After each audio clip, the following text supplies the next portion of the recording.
What is the meaning of life? That's the question that each and every person has asked at some point in their lives. And although we believe that the question is best explored on your own personal journey, it does help to hear a few pointers from others who have thought about this question as well.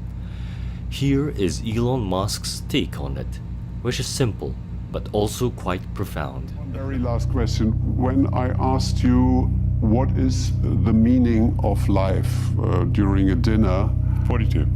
you said after a while, well, probably this wonderful French cheese. Could you please explain? Well, I was just saying that you want to take a moment to appreciate things in life and the sensations. Food's incredible, and there's just so many good things that you can experience. Some of them cost nothing, really. Have a walk in nature or just a nice meal, and it's like, wow, that's pretty great, And we should take a moment to appreciate these little things, big things, the things that move your heart. I think that's probably the meaning of life, or as close a definition as I can think. If you want a deeper, more rational answer to the question, here's an excerpt from well-known tech investor Naval Ravikant, where he provides 3 answers to the meaning of life, and is one of the most elaborate explorations we've heard for this very difficult question. I want to end with a really unbounded big question, which is, what is the meaning and purpose of life? Yeah, it's a big question. So I'll give you 3 because it's such a big question, I'll give you 3 answers. One is it's personal. You have to find your own meaning. Any piece of wisdom that anybody else gives you, whether it's Buddha or you or me, is going to sound like nonsense.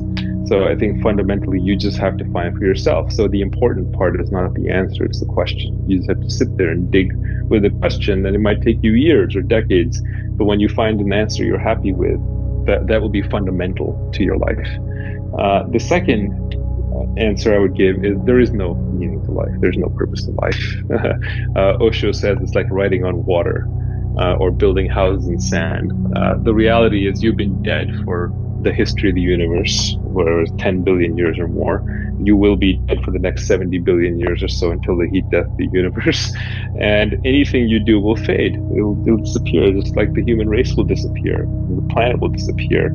Get to Mars, even that group will disappear. So no one's going to remember you past a certain number of generations, whether you're an artist or a poet or a conqueror or a pauper or nothing. So there's no meaning. So you have to create your own meaning, which is what it boils down to. You have to decide, is this a play that I'm going through, that I'm just watching? Is there a self-actualization dance that I'm doing? Is there a specific thing that I just desire just for the heck of it? But these are all meanings you are making up. There's no fundamental, intrinsic, purposeful meaning to the universe. Because if there was, then you would just ask the next question. You say, well, why is that the meaning? Right? So it would just be, as Richard Feynman said, it'd be turtles all the way down. The whys would just keep accumulating. There is no answer you can give to that question that wouldn't have another why. And I don't buy the everlasting afterlife answers, because it seems insane to me, with absolutely no evidence, to believe that because of how you live 70 years here on this planet, that you're going to spend an eternity, which is a very long time, in some afterlife. What kind of silly God judges you for eternity based on some small period of time here? So I think that after this life, it's very much like before you were born. Remember that? It's going to be just like that. But before you were born, you didn't care about anything or anyone, including your loved ones, including yourself, including humans, including whether we go to Mars or whether we stay on planet Earth, and whether there's an AI or not. You just don't care. So I met this entrepreneur who was obsessed with Steve Jobs, and he was making all these sacrifices to try and be like the next Steve Jobs. And I said to him, do you want to be exactly like Steve Jobs right now? He said, yes. And I said, well, Steve Jobs is dead. He doesn't care about anything. He's gone, like zero. He's not registering at all. So if you want to be like Steve Jobs, you don't want to be like Steve Jobs. Just be you right now. He would trade places with you right now in an instant if he could. So I don't think there's any real meaning or purpose to life. And then the last answer I'll give you is a little more complicated than that. From what I've been reading in science, friends of mine have written books on this, have kind of stitched together some theories, and maybe there is a meaning to life, but it's not a very satisfying purpose. Basically, in physics, the arrow of time comes from entropy. Second law of thermodynamics says that entropy only goes up, which means disorder in the universe only goes up, which means concentrated free energy only goes down. And if you look at what living things are, living systems, humans, plants, civilizations, what have you, these are systems that are locally reversing entropy. Humans locally reverse entropy because we have action, but in the process we globally accelerate entropy until the heat death of the universe. So you could come up with some fanciful theory, which I like, that we're headed towards the heat death of the universe, where there's no concentrated energy, where everything is sort of at the same energy level, and therefore we're all one thing. We're essentially indistinguishable. And what we are doing as living systems is we're accelerating getting to that state. So the more complex of a system you create, whether it's through computers and civilization or through art and mathematics or just through creating a family, you're actually accelerating the heat death of the universe. So you're pushing us towards this point where we end up as one thing. But I think that's a kind of an unsatisfying answer if you're looking for personal meaning today in your life. Another perspective is the one offered by Yuval Noah Harari, author of the book Sapiens, where he goes into humanity's nature to weave stories within his existence, and where that can be both depressing and liberating at the same time. I think people tend to be depressed when they look at the really big picture, because people tend to find meaning in stories. I mean, usually when people ask, what is the meaning of life? Who am I? What am I doing here? Yes. They expect, I'll give an answer in a minute. Okay. Wait. The problem is the kind of answer they expect. In almost all cases, they expect to get a story. They expect to get a story with a role for them in the drama. I just need to find out what is the whole world is a stage, all people are actors. I just need to find out what is my role in the cosmic drama and fulfill it. And that's it. That's the meaning of life. I thought it was 42. No, that was... Oh, I'm getting to that. And the thing is that in order to be successful, a story needs to answer for two conditions, to fulfill two conditions. First of all, it must have a role for me in the story. If somebody comes and says, look, God created the universe and the earth and the ants, and he gave laws to the ants, and the ants do this and the ants do that, and at the end of time he will come and judge the ants, and the good ants will go to heaven and the bad ants will go to hell. And then you say, yeah, but what about me? And what about all the other humans? The humans, they don't have any role to play. Nobody will follow such a prophet. So the story must have a role. Yeah. The story must have a role in it for me. And secondly, very importantly, the story must extend beyond my horizons. It should be something that really encompasses me, that I can't think beyond. And what's the meaning of that?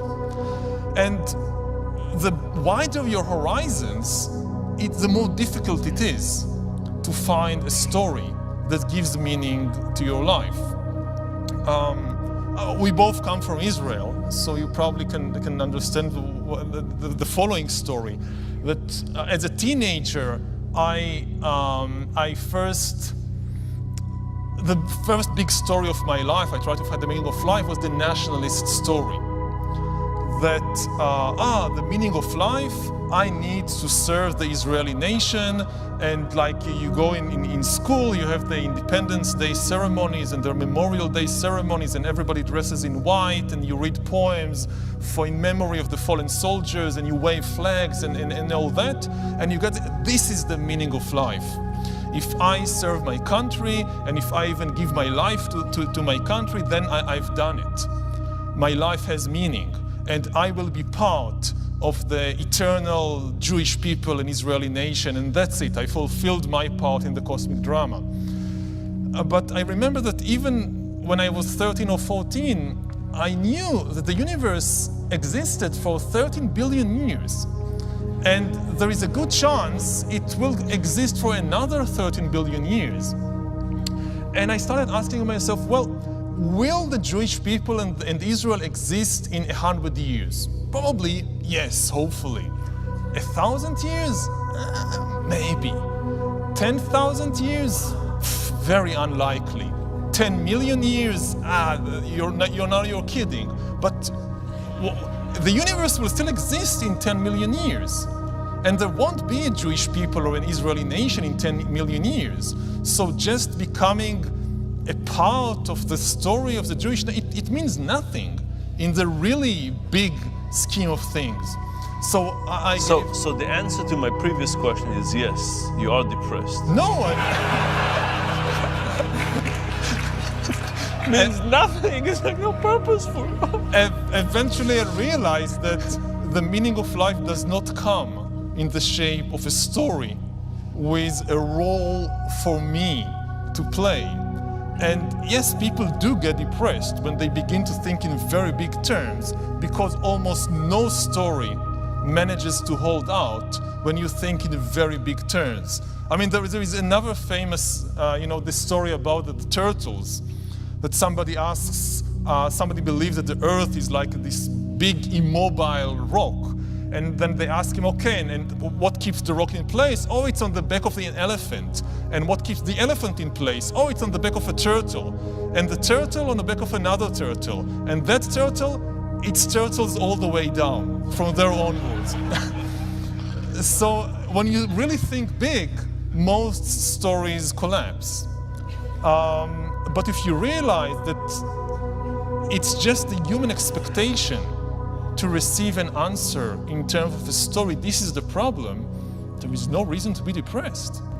Whatever answer you find, we hope that it helps you in truly finding yourself and living your life.